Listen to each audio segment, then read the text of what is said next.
मान के चलते हैं कि एक उनको ये भी समझ में नहीं आता कि ऑर्गेनिक फूड महंगा क्यों होता है ज्यादा एज कम्पेयर टू जो आपको नॉर्मल कमर्शियल आउटलेट्स पे जो भी मिल जाती है चीजें इतनी सस्ती हो गई हैं वो आजकल कि उसके कंपैरिजन में जब आप एक एक्शन लेते हो कि नहीं मुझे ऑर्गेनिक खरीदना है तो then they feel the pinch कि यार this is little more expensive. So explain me why this ends up becoming more expensive. It has to be expensive या अभी स्केल का प्रॉब्लम है, जैसे ही स्केलेबल हो जाएगा तो ये प्राइसेस कम होने लग जाएंगी.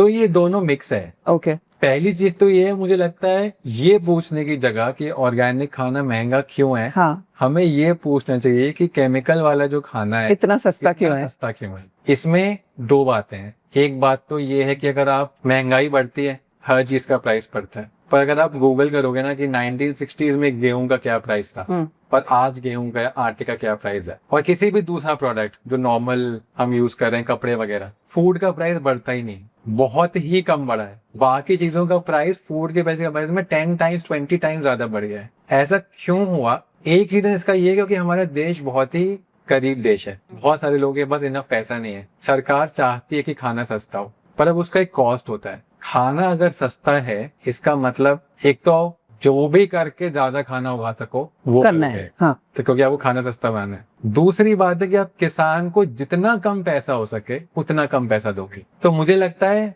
इसलिए ये सवाल इंपॉर्टेंट है कि केमिकल वाला खाना पहली बात सस्ता इसलिए है क्योंकि वो जो किसान है जो उगा रहा है उसको सही प्राइस ही नहीं मिल रहा है उसके काम का. उसके बाद सबसे कम पावर इस पूरी चेन में कंज्यूमर्स, बिजनेसेस, बीच में कुछ middle man and then farmer के पास सबसे कम पावर है.